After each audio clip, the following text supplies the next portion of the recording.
Bienvenue à toutes les femmes ambitieuses. Vous écoutez l'épisode 182 et aujourd'hui je vous parle des 5 grands principes de l'action massive. Je m'appelle Jenny Chamas, je suis chef d'entreprise et master coach certifié. Femmes ambitieuses est le premier podcast sur le leadership en France. Ici, j'aide les femmes à dépasser les obstacles pour intégrer et mener les organes de direction des entreprises, développer leur entreprise, piloter leurs équipes et devenir de meilleurs leaders. Pour me soutenir dans cette mission, abonnez-vous au podcast et laissez un avis 5 étoiles sur la plateforme de votre choix. 1000 merci.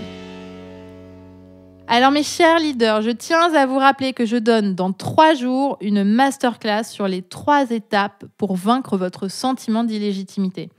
Dans cette masterclass que je vous offre, nous explorerons pourquoi vous ressentez ce sentiment d'illégitimité, les 3 étapes pour vous en affranchir et mobiliser la confiance. Et je répondrai ensuite à toutes vos questions en vous coachant. Et à noter que je réserve une très grosse surprise à toutes celles qui seront présentes en live. L'inscription est gratuite et se passe sur la page jennychamas.com/masterclass. Sachez que cette masterclass est une toute nouvelle masterclass, elle est premium, elle dure 1h30 et vous apportera énormément de valeur. Et c'est aussi une masterclass qui célèbre l'ouverture des inscriptions à mon programme de formation et de coaching Leaders Ambitieuses. C'est la première fois qu'on ouvre les portes en 2022. Alors c'est maintenant, chers leaders, si vous vous étiez posé la question, est-ce que j'y vais, est-ce que j'y vais pas, c'est maintenant qu'il faut faire une demande. Cliquez sur les notes de cet épisode, vous trouverez le lien pour faire une demande et surtout, lancez-vous. Aujourd'hui, je voudrais vous parler de ce terme, l'action massive, que j'emprunte à Tony Robbins, un coach américain célèbre que vous connaissez peut-être, et dont je vous mettrai les références dans les notes de cet épisode. L'action massive est une forme d'action consciente qui est orientée vers les résultats que vous souhaitez créer. Quand vous êtes dans l'action massive, vous ne faites pas semblant, vous êtes vraiment dans la création du futur, dans l'exécution de votre vision. Alors, quelles sont les clés pour se mettre dans ce mode-là ? Mode, malheureusement, qu'on adopte trop peu souvent, parce que l'action massive, ça n'est pas travailler tout le temps, c'est créer des résultats. Et ce sont 2 choses bien différentes. Alors, les 5 clés dont je vais vous parler aujourd'hui, la première, c'est un état d'esprit conquérant. En fait, l'action est nourrie de vos émotions. Autrement dit, ce que vous ressentez est le fuel de vos actions. Mettez de la motivation et de la détermination et vous prendrez des actions massives. Mettez de la peur et du doute et vous risquez d'être dans la procrastination. Alors, comment nourrir des émotions qui soient un bon carburant pour vos actions ? Eh bien, il faut avoir un état d'esprit conquérant. Il faut cultiver des pensées qui créent en vous des émotions positives. Et pour cela, à vous de trouver la pensée qui vous aide. Personnellement, me rappeler de mon pourquoi. Pourquoi je fais ce que je fais crée en moi énormément de motivation. Je pense par exemple à la parité, à l'égalité homme-femme, à l'impact des femmes leaders et ça me motive énormément pour agir. La deuxième clé pour l'action massive, c'est d'agir plutôt que de réfléchir. Action massive ne veut pas dire action parfaite. Ça veut dire faire plutôt que penser. Je vois beaucoup de leaders perfectionnistes vouloir tout savoir et tout connaître avant d'agir et de prendre des décisions.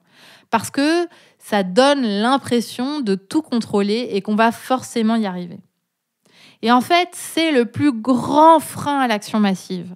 Parce qu'en réalité, on apprend en faisant. Parce qu'en réalité, on ne peut pas tout contrôler. Et donc ici, c'est d'accepter de lâcher vos manuels et vos études détaillées et de faire confiance à votre savoir et à votre bon sens. Lancez-vous, essayez et vous apprendrez en faisant. Troisième clé, la capacité à prioriser. Prioriser est essentiel. Car l'action massive, ce n'est pas agir pour agir et cocher les cases de sa to-do.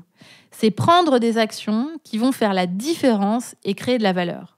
Par exemple, ça n'est pas fignoler une présentation qui va créer des résultats. C'est présenter vos idées qui va faire la différence.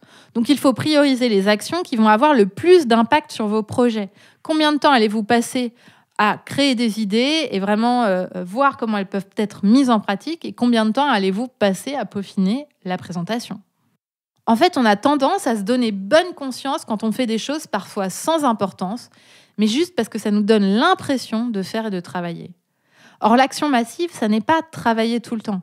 C'est agir sur des choses qui font la différence et laisser de côté les petits détails. Il ne s'agit pas d'être occupé, mais de créer de la valeur. 4e clé, l'audace de tester. L'action massive, c'est tester beaucoup. C'est semer beaucoup de graines. C'est oser des choses qu'on n'a jamais faites. La somme de vos actions crée vos résultats. Or, si vous voulez changer vos résultats, si vous voulez les améliorer, si vous voulez atteindre un nouvel objectif, alors vous avez besoin de changer vos actions. C'est mathématique en fait. Si vous prenez toujours les mêmes actions, vous aurez toujours les mêmes résultats. Donc pour changer vos résultats, il va falloir tester de nouvelles choses. Et l'action massive, c'est oser sortir de votre zone de confort, être prête à expérimenter de nouvelles choses pour atteindre vos objectifs. 5e clé, voir en plus grand. L'idée de massive renvoie à une intensité, à un grand nombre, à beaucoup. Et je l'associe aussi personnellement à voir en plus grand. Quand vous êtes dans l'action massive, pour créer les résultats que vous voulez, vous êtes expansive. L'idée est de ne pas vous arrêter à ce que vous pensez qu'il faut que vous réalisiez pour réussir, mais de vous projeter sur plus grand. Faites le point sur ce que vous pensez devoir prendre comme action et dites-vous, si je voulais réaliser un objectif 10 fois plus grand, quelles seraient les actions que je prendrais ? Il ne s'agit pas nécessairement de prendre 10 fois plus d'actions, mais plutôt d'envisager des actions qui ont 10 fois plus d'impact. Par exemple, plutôt que de contacter TV Vosges, vous allez contacter TF1. L'action est similaire, mais la vision différente. À la fin, peut-être que vous ne passerez pas sur TF1, mais vous semez des graines. Et ça ne vous empêche pas de faire une belle interview sur TV Vosges. Alors, par quoi allez-vous commencer, mes chers leaders ? Sachez que l'action massive est utile pour vous toutes et nécessite une première chose, lever votre sentiment d'illégitimité pour oser vous mettre en action massive. Et donc ça tombe bien puisque la masterclass que je donne en ce moment, qui est une masterclass premium et gratuite, va vous aider à connaître les 3 étapes pour vaincre votre sentiment d'illégitimité. Donc inscrivez-vous sur le lien dans les notes de cet épisode, sur le site jennychamas.com/masterclass. Et sachez que nous célébrons aussi l'ouverture des inscriptions à notre programme de coaching Leaders Ambitieuses, qui est ouvert pour quelques semaines seulement. Alors vraiment, si vous y pensez, si vous avez envie d'en savoir plus, c'est le moment pour faire votre demande, chers leaders, car nous ouvrons les portes et que c'est pour une durée limitée. Et si vous dirigez une entreprise ou occupez des fonctions de décideur RH, sachez que nous aidons aussi les entreprises à développer le leadership de leurs talents féminins. Pour nous contacter, vous pouvez vous rendre sur la page entreprise de notre site ou cliquer sur le lien dans les notes de cet épisode.